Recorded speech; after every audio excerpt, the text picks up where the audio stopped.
Mỗi khi nhắc tới Liên Xô thì người ta thường sẽ nghĩ ngay tới Nga, nhưng thực tế Liên Xô ngày trước rộng lớn hơn nhiều, bao gồm cả khu vực từ biển Baltic, Đông Âu và kéo dài tới Trung Á luôn. Nên ẩm thực của họ phải nói là rất đa dạng từ nhiều vùng khác nhau, có thể nói là một nửa châu Âu và một nửa châu Á. Và nó cũng khác biệt hoàn toàn với những gì mà mình hình dung về thời bao cấp, tuy lạ nhưng rất dễ làm quen. Và hôm nay thì mình sẽ dẫn các bạn đi một vòng Liên Xô ha.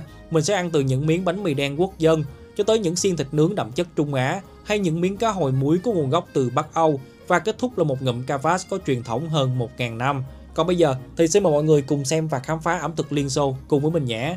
Thân chào các bạn đã trở lại với Chef Cooking and Sharing. Hiện tại thì mình đang di chuyển trên đường Nguyễn Bỉnh Khiêm, đoạn đi ra từ hướng ngã tư Nguyễn Văn Thủ. Mình không đi trực tiếp một đường được các bạn nha, vì trước đó là phần một chiều. Và nhà hàng mà tối nay mình ghé sẽ nằm ở phía bên tay phải, có tên là nhà hàng CCCB, chuyên bán các món ăn Liên Xô mà theo như mình biết là duy nhất ở Sài Gòn hiện nay. Không chỉ là ẩm thực mà họ còn giữ lại các biểu tượng đặc trưng của Liên bang Xô Viết xưa, một cựu quốc gia từng có lãnh thổ lớn nhất thế giới lúc bấy giờ, bao gồm cả Nga và 14 nước liên bang.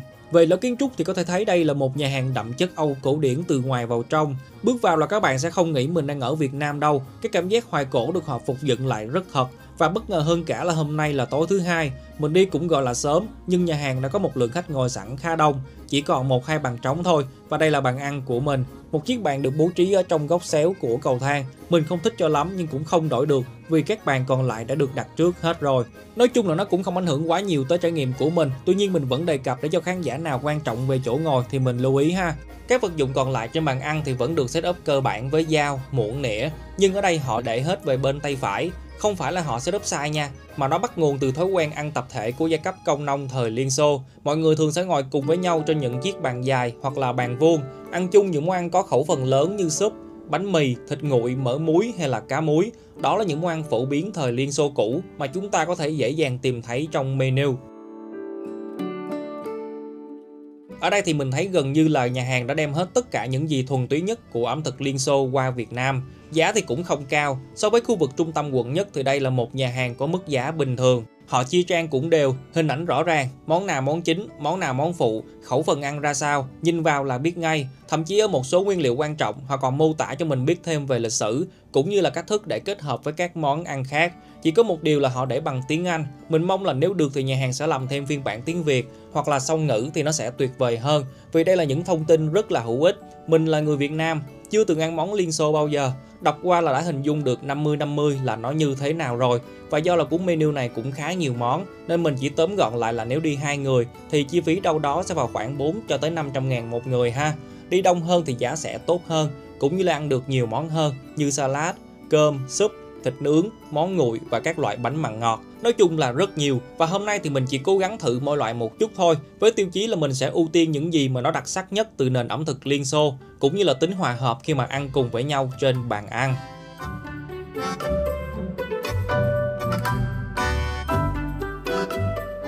Tổng thể thì tối nay mình sẽ gọi 7 món. Khai vị thì mình chọn salad Nga. Món chính thì có cá hồi muối, mỡ muối, xá liếc heo, ăn kèm với 2 loại bánh mì đen và trắng. Bánh mì đen là được làm từ lúa mạch đen, còn bánh mì trắng là được làm từ lúa mì thông thường. Món súp thì mình chọn há cảo Nga, pemeni.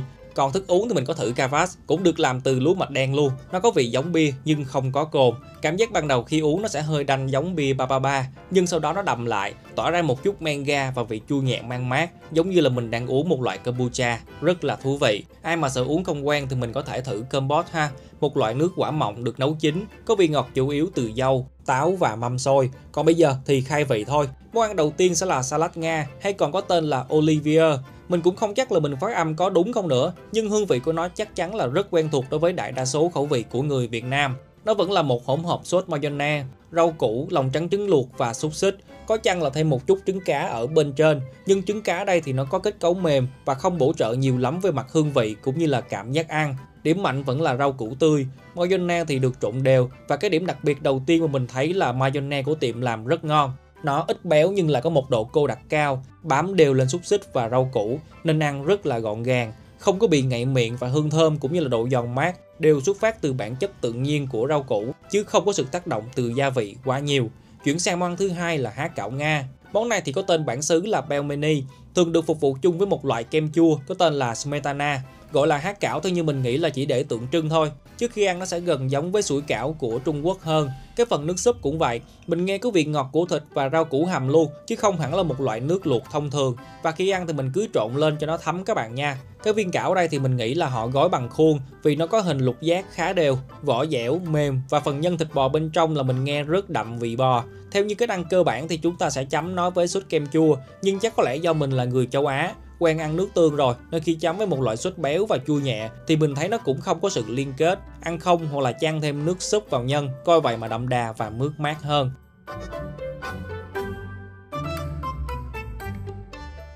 Tiếp tục với các món chính như là cá hồi muối và mỡ muối thì mình sẽ ăn chung với bánh mì ha. Ở đây thì mình đã gọi hai loại khác nhau. Bánh mì đen là để ăn chung với mỡ muối, còn bánh mì trắng là dành cho cá hồi. Bên cạnh đó thì còn có dưa leo và cọng tỏi muối kiểu Nga là để gia tăng thêm hương vị khi cần thiết. So với cá hồi thì mỡ muối có vị mặn sâu hơn, nên mình sẽ ưu tiên ăn nó với bánh mì đen. Cái vị chua trong men bánh đen sẽ cân bằng tốt vị mặn từ mỡ và cái độ dẻo mịn của nó cũng khá đồng điệu với kết cấu của lớp mỡ heo. Trong khi đó thì bánh mì trắng tuy không phải là sự lựa chọn tối ưu, nhưng khi ăn với những miếng cá hồi, vị mặn ngoài, ngọt trong và hương thơm nhẹ từ cá nó vẫn được thể hiện rõ ràng. Lúc này thì bánh mì trắng nó chỉ đóng vai trò làm nền thôi và chúng ta có thể kết hợp nó với các loại sốt, cải muối mà mình yêu thích. Mặc định của món ăn này, nhà hàng sẽ phục vụ nó với một loại sốt màu xanh, mình không biết tên gì, tạm gọi là sốt tỏi xanh đi, vì nó rất thơm tỏi, có kết cấu béo và sệt nhẹ. Tuy nhiên khi ăn thì mình cũng chưa thỏa mãn lắm, bởi cái sốt này nó hơi đặc các bạn. Nó bám lấy cá hồi rất lì, nên khi cắn chỉ toàn nghe mùi tỏi không thôi.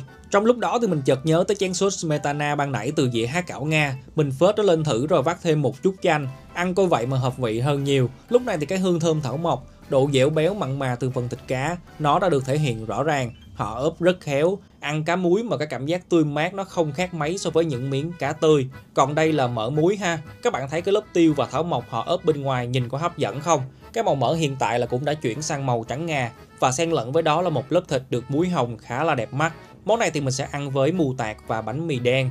Các bạn có thể cho thêm tỏi, hành sống hoặc nếu thích hương thơm thì là thì càng phải cho thêm. Mình cũng là một người thích ăn thì là nấu cá thác lác. Này ăn với mỡ muối và bánh mì đen, cảm giác béo mặn và nồng ấm phải nói là rất đậm sâu. Mỡ muối tuy mặn thật sự, nhưng khi kết hợp với vị chua nhẹ từ bánh mì, nó đã được cân bằng lại dịu dàng hơn. Bạn nào mà không thích ăn tỏi sống thì có thể thay bằng sốt tỏi ở phần cá hồi hoặc là cọng tỏi muối chua cũng rất là hợp lý ha. Và món chính còn lại trong bữa tối hôm nay là salad heo, một món xiên nướng được cho là bắt nguồn từ khu vực Trung Á. Nó du nhập vào Liên Xô do ảnh hưởng từ nền ẩm thực liên bang. Đặc điểm chung của những món salad dù là heo hay cừu thì những khối thịt luôn có một kích thước rất lớn, được họ xiên trên một thanh kim loại bản rộng và nướng trên than hồng. Nhờ vào mức nhiệt độ không quá cao, ướp thịt lâu và tính dẫn nhiệt hiệu quả từ các xiên kim loại để giúp cho những miếng thịt to nạc được nướng chín đều từ ngoài vào trong, ăn rất mềm các bạn.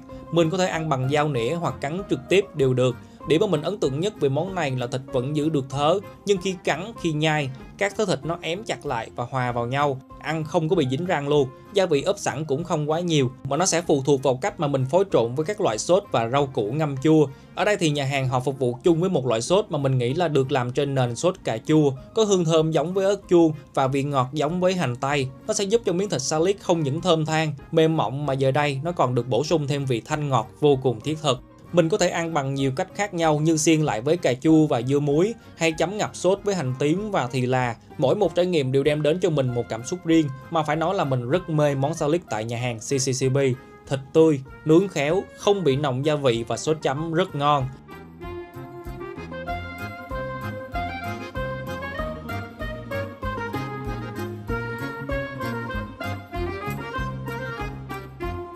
Vào cuối bữa ăn thì mình còn có thử thêm bánh Napoleon, một loại bánh ngàn lớp kiểu Nga. Ở trên được họ phủ một lớp mà mình nghĩ là vụn bánh nướng các bạn, còn bên dưới là những lớp xen kẽ giữa kem và bột bánh ha. Hương vị chủ đạo của món tráng miệng này sẽ là vị kem sữa và caramel. Độ béo ngọt là rất thấp và cảm giác ăn đa phần là đến từ độ cứng, mềm và xốp nhẹ từ nhiều lớp bánh lẫn kem sữa đan xen. Và kết lại, ẩm thực Liên Xô đối với cá nhân mình nhìn chung là vẫn còn rất xa lạ, nhưng thông qua bữa ăn tại nhà hàng CCCB, mình không rõ là họ có biến tấu lại cho phù hợp với khẩu vị người Việt không. Nhưng tất cả các món mà mình gọi hôm nay đều rất dễ ăn, nếu không muốn nói là mình đã mê một số món như là salad, cá hồi muối, nước cavas và bánh mì đen. Tốc độ phục vụ cũng nhanh và không gian dùng bữa cũng rất là sạch sẽ và lịch sự. Đây là một nhà hàng rất đáng để tìm hiểu và trải nghiệm về ẩm thực Liên Xô. Và khẩu vị của bạn mới là quan trọng nhất. Review của cá nhân mình chỉ mang tính chất tham khảo thôi nha. Nếu thấy video mình làm hay và hữu ích, hãy bấm like và subscribe kênh để luôn nhận được nhiều nội dung mới từ mình. Thân chào và hẹn gặp lại.